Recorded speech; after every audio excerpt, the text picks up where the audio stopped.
Coucou les merveilles, c'est Chloé. Je voulais vous proposer un tirage avec l'oracle Magic Soul. J'ai pas pris le temps encore de vous en faire un. Donc vous pouvez poser la question que vous voulez. Ça peut être divinatoire, ça peut être plus de l'ordre de la guidance. Je vais essayer de vous donner le plus d'infos possible pour que vous puissiez faire votre interprétation. Je vais tirer 3 cartes. Alors, désolée, apparemment, j'ai pas fermé pour éviter que j'ai des notifs pendant que je vous fais la vidéo. Alors, on va tirer 3 cartes. Voilà. Non, à chaque fois, en fait, il va y avoir une carte pour répondre à votre question. Je vous laisse choisir, en fait, la carte qui vous attire le plus. Alors, attendez, oui, déjà, elles sont pas... je les mette... Voilà. Dans l'ordre. Enfin, bref, qu'elle ne soit pas inversée. Donc, quand vous pensez à votre question, voyez la carte qui vous attire le plus. Vous avez la carte numéro 1 ici, numéro 2 au milieu et numéro 3 ici. Vous voyez celle qui vous attire le plus, que vous aimeriez attraper à travers l'écran si c'était possible. Et on va regarder ensemble, du coup. Alors, si vous avez choisi la première carte, alors c'est un non. Donc la réponse est assez claire. Non, stop, attends, stop. Donne-toi le temps.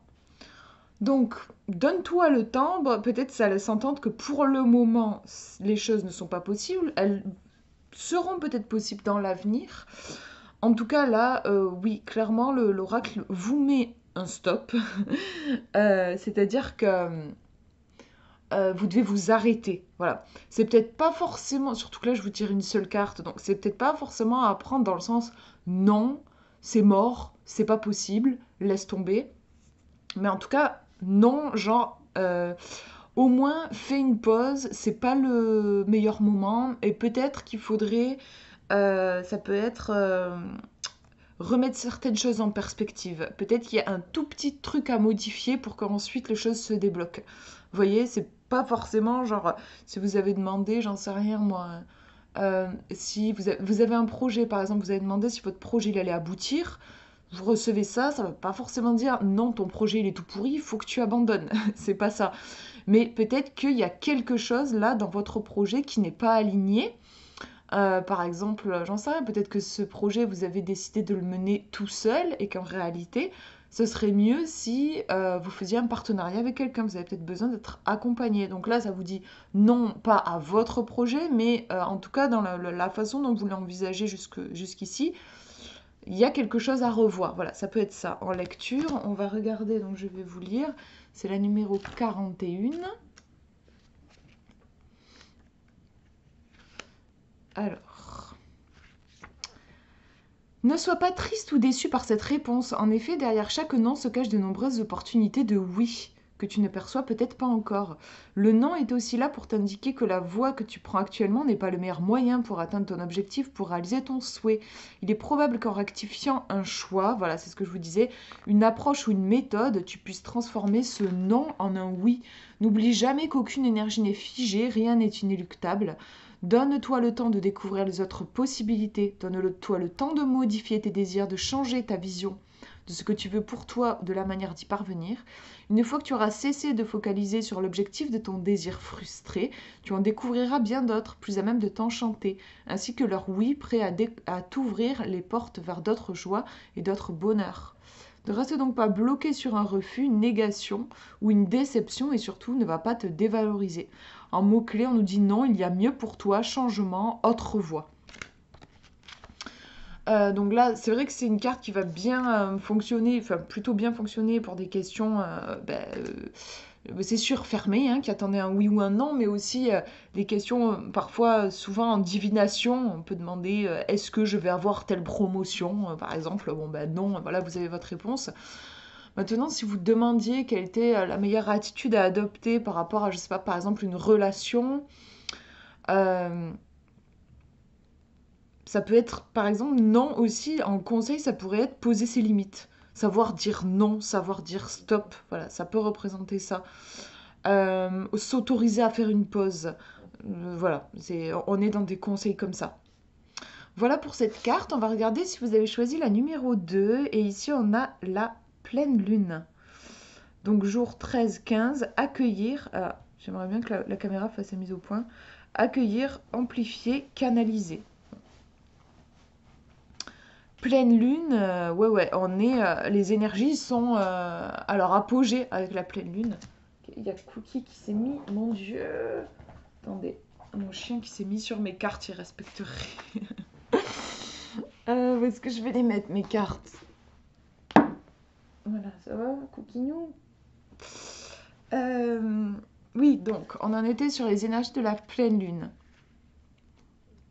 Il y a beaucoup d'intensité. Voilà. Enfin, il y a de l'intensité par rapport à votre question.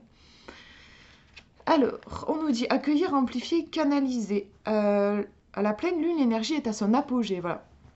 Une énergie de transformation et de changement est en cours, symbolisée par ce corbeau.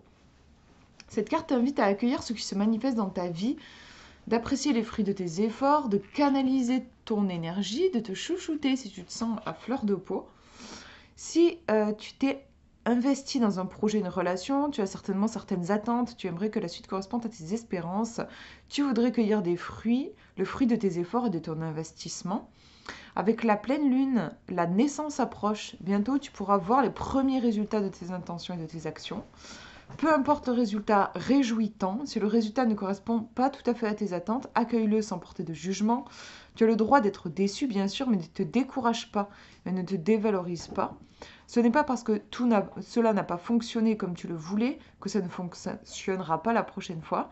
D'ailleurs, l'énergie intense de la nouvelle lune est propice au démarrage de nouveaux projets. Et attendez, là, je me dis, je suis en train de lire la pleine lune. Non, oui, c'est ça, pardon. Est propice au démarrage de nouveaux projets, alors profites-en. Surtout, sois à l'écoute de ton intuition qui devrait être particulièrement exaltée en cette période. Sous la lueur de cette énergie puissante, tu peux aussi trouver le courage de t'atteler à des tâches que tu as délaissées jusqu'alors parce que tu les trouvais trop contraignantes. Voici un excellent moyen de canaliser ton énergie si elle est débordante ou que tu as tendance à te disperser. Tu pourrais également te sentir à fleur de peau car les sentiments et les émotions sont exacerbés par cette lune pleine et brillante. Si ton monde intérieur te semble trop intense au point de ne plus parvenir à le gérer, canalise ton énergie en te dépensant physiquement, en focalisant ton attention sur des activités et des tâches nécessitant une attention soutenue ou en laissant ta créativité s'exprimer. Alors, il y a plusieurs choses qui me sont venues. Déjà, oui, on a cette énergie qui est à son apogée. Alors, si à l'inverse, vous vous sentez plutôt très fatigué et vous ne ressentez pas justement cette intensité, peut-être que la carte, elle ressort pour vous dans le sens où vous ne le voyez pas encore, mais bientôt, les choses vont arriver à un point culminant. Ce point culminant, c'est les récoltes. Vous allez récolter, comme elle dit dans le bouquin, vous allez récolter le fruit de vos efforts. Alors, c'est peut-être pas forcément exactement ce qu'on souhaite, mais voilà, c'est les choses qui ont fini par germer de nos actions précédentes. Parfois on fait des choses, on ne se rend pas forcément compte, on ne mesure pas forcément d'ailleurs les conséquences, donc voilà, les conséquences arrivent en gros avec cette énergie de la pleine lune, et ensuite on va pouvoir entamer sur un nouveau cycle. Donc par rapport à votre question, les résultats ne sont pas loin, peut-être encore un tout petit peu de patience. Les choses vont peut-être aussi s'éclaircir bientôt, pas tout de suite, mais bientôt. Avec la pleine lune, on est dans cette intensité qui peut aussi créer de l'intensité sur le plan émotionnel. Et quand on est un peu survolté au niveau émotionnel, on a du mal à voir les choses clairement. Il faut laisser passer cette énergie, cette vague d'énergie-là. Peut-être parfois il faut attendre qu'elle retombe pour y voir plus clairement et notamment pour prendre des décisions. C'est pour ça que là, vous voyez le mot canaliser, genre canaliser toute cette énergie. Qu'est-ce que je vais en faire? Donc là, elle nous propose pourquoi pas de faire du sport, des activités manuelles. En effet, le passage à l'action va nous permettre de déverser ce trop-plein-là. Donc, par rapport à votre question, il y a un fort potentiel, j'ai envie de dire. Si vous avez posé une question par rapport à un projet, par exemple, pour moi, ce serait un oui. Il y a un grand potentiel. Mettez-vous en action. Euh, il peut y avoir un côté aussi, dans un autre contexte, c'est vous êtes à l'apogée de quelque chose. Vous allez, comme je vous disais, récolter le fruit de vos efforts. Pour moi, c'est une carte qui est plutôt à tendance positive.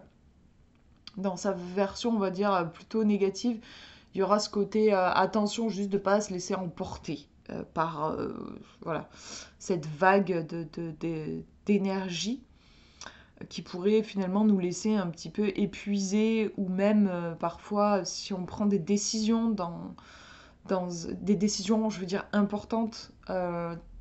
Après, voilà, quand les énergies sont redescendues, on peut être un petit peu en mode, mais en fait, pourquoi j'ai fait ça? Voilà, donc peut-être la prise de décision, moi je laisserai passer quelques jours. Après, pour des petites actions, enfin des petites actions, vous voyez, des actions qui n'ont pas une importance capitale dans votre cheminement, genre faire du sport ou des loisirs créatifs. Là, oui, pour déverser, pour canaliser cette fameuse énergie. Et je vois beaucoup de potentiel pour un projet là. Voilà pour cette carte. Et on va regarder la dernière. Bah, c'est cool parce que en fait, je trouve que dans le tirage, les deux autres cartes, vous voyez, à chaque fois j'ai tiré des cartes. Parce qu'en fait, dans ce jeu, il y a plusieurs familles. Et là, j'ai tiré trois catégories différentes.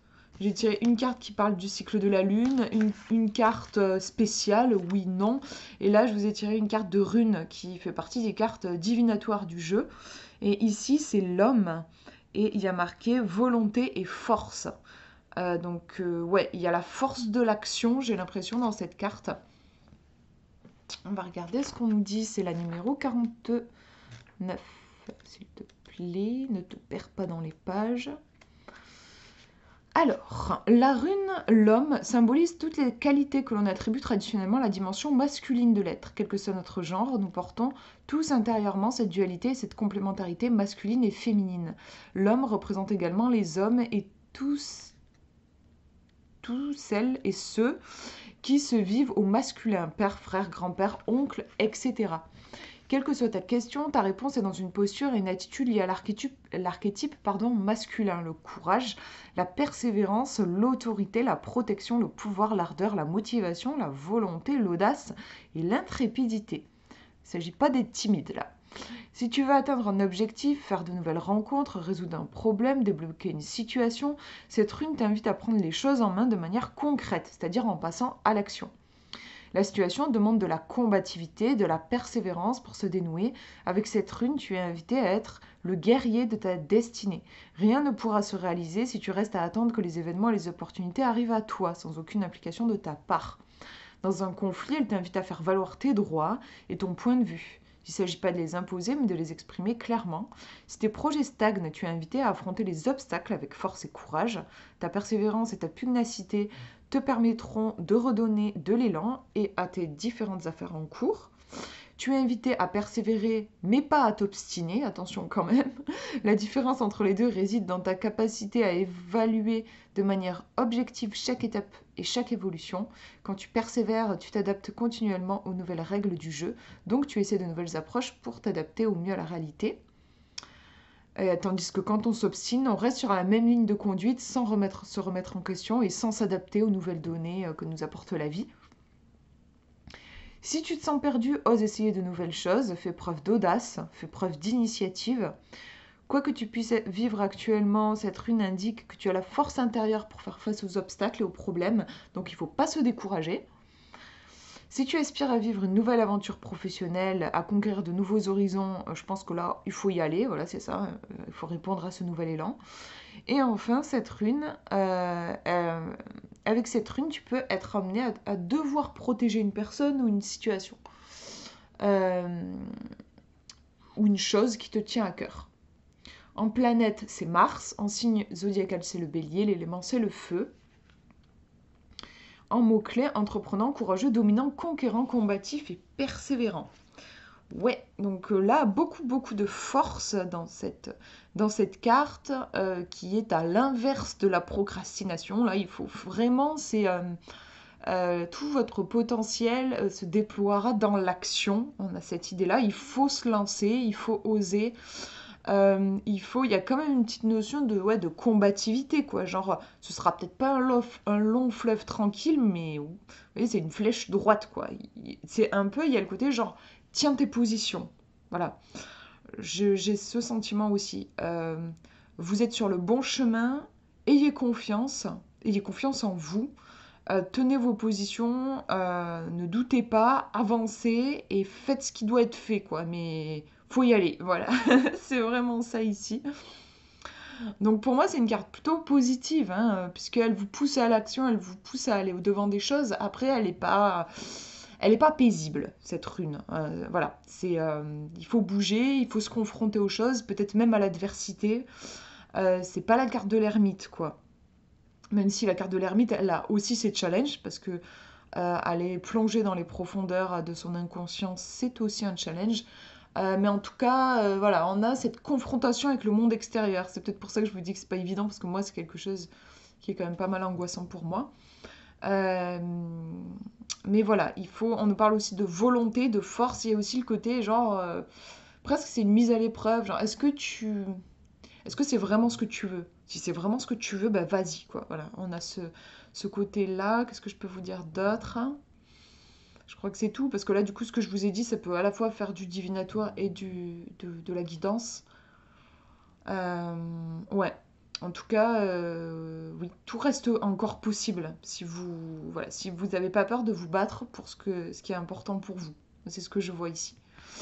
Voilà pour ce tirage. Du coup, j'espère que ça vous aura parlé. Je vous fais de gros bisous. Prenez bien soin de vous.